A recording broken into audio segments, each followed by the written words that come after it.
But there is more detail that comes from the life example of the Prophet Muhammad, peace be upon him, from elsewhere in the Quran itself, from the general principles of Islam that can be deemed from studying the Quran as a whole and studying the life example of the Prophet Muhammad. So it's not that any individual can just take the text like that, treat it in an ultra-literalistic way, and then apply it by himself. Well, so in laws like this, we see that the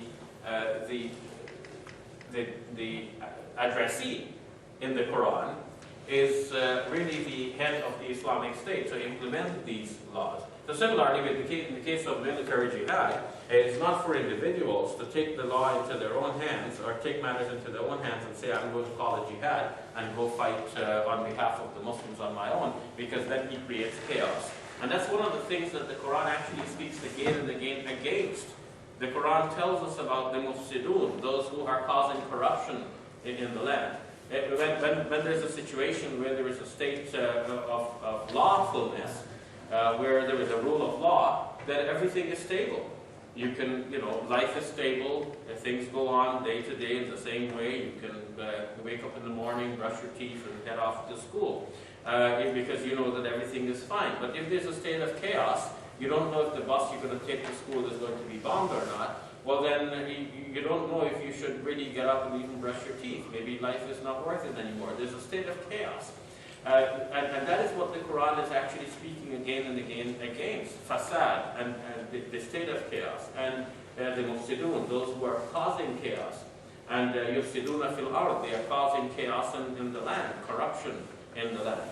And the Quran is again and again speaking against these people. You don't go far into the Quran before you realize that this fasad is a very bad thing. And yet, this is what is the kind of havoc that is caused by people who think that they may be serving Islam by doing this, which they call a jihad. And it's not really a jihad, it's jihad gone bad. So we should then, in a nutshell, come to grips with this. To realize that Islam actually is far-reaching. Usually when we think of a religion, we don't think of a religion as governing all of this. The daily life of a person is studying, is dealing with people, conduct of a personal nature, the way one puts on one's shoes, the way one goes to the toilet, caring for animals, for the environment, generally the code of one's conduct. We don't think of a religion involving all of these. We think of a religion just having to do with beliefs. But we have seen that in the Quran,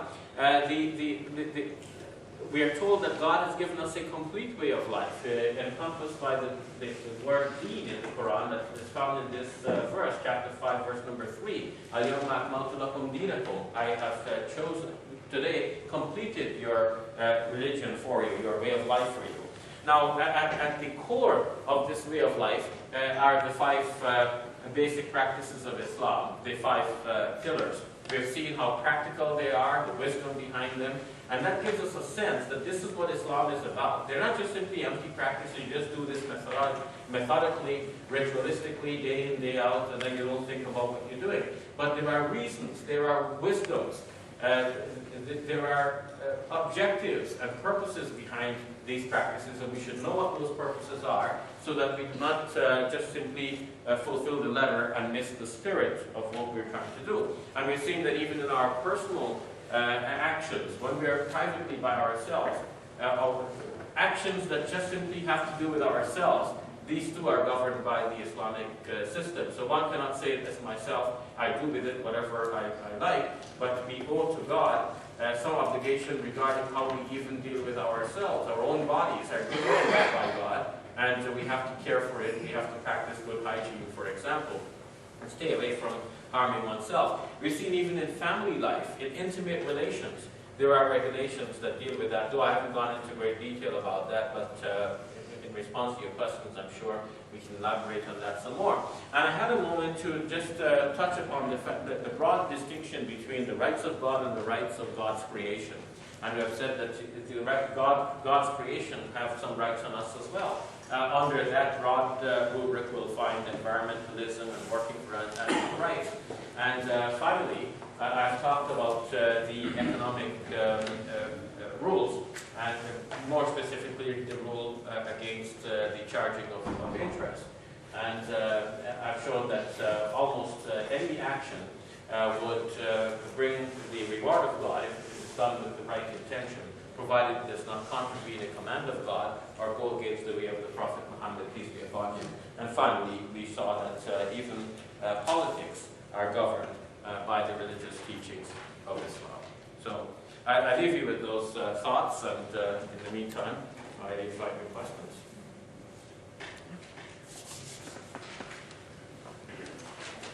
Yes, sister. For me, as a Muslim, I know what's the meaning of Islam is a complete way of life. But I think I want to mention something to you. You forget something, actually. You mentioned the rights of God, the rights of others, I mean for myself, but others. What's about myself? What's about yourself? I know what's the meaning, but for others who's not Muslim. Because here in this country, I'm surprised sometimes when they decided to go away, for example, to kill themselves, they decide. They are going for a better life, things like that. So it would be nice if you just mention these things for them. Okay, sure. Yeah, sure. It's the same thing. Yeah. I think it's a valid point that I mentioned personal, but let me elaborate a little bit more on that in response to the question. So, our own bodies have a right on us. The Prophet Muhammad, peace be upon him, said, your eyes have a right on you. The right on you is that you should give them some rest. And your body has a right on you, so you should give your body some rest as well. So that implies a lot of things. It implies, for example, that one cannot say, I'm worshiping God, and I'm worshiping God so continuously so that he doesn't sleep. His eyes need to rest, and he needs to give his eyes some rest. One cannot say, I'm going to fast continuously day in, day out. I'm going to fast. In fact, there are 5 days of the year when it is entirely prohibited to fast. The days of the 2 Eids, and the 3 days following the Eid of the sacrifice. So one cannot fast on these days, it's just simply prohibited. So, but in addition to that, it is recommended that a person does not fast every day. If one wants to fast a lot, the most one can do is to fast one day and eat the next day, fast one day and eat the next day.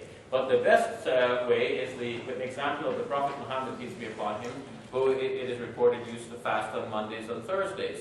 And most people who want to fast may fast 3 days in a month, and that's 1/10 of the month. So things should be done with moderation and balance, because our bodies too have a right on us, a right to stay healthy, a right to have some rest and to be refreshed and so on. So against that would be killing oneself. Suicide actually in the Islamic faith is one of the most prohibited actions. And the Quran says, "La taqtulu anfusakum, inna Allaha kana bikum rahima." Do not kill yourselves, because certainly God is merciful towards you. Another verse of the Quran says, "La tulqu bi aydikum ila tahluka." Do not throw yourselves to destruction with your own hands. So suicide generally is a bad thing. Those who commit acts of suicide in which they kill others say that they're doing so for the sake of Islam, and that this is not an act of desperation and therefore does not fall within the general definition of suicide. But obviously, they're still killing themselves. The Quran did not say, do not kill yourselves out of desperation. It says, do not kill yourselves. So if that's what's prohibited, do not throw yourselves to destruction, do not destroy yourselves. And in that case, we see that those who do that obviously are doing wrong, even though they might be doing it for good reasons and good purposes. But remember, we said that if you're doing something, not only must the purpose be good, not only must you have the right intention, but you must also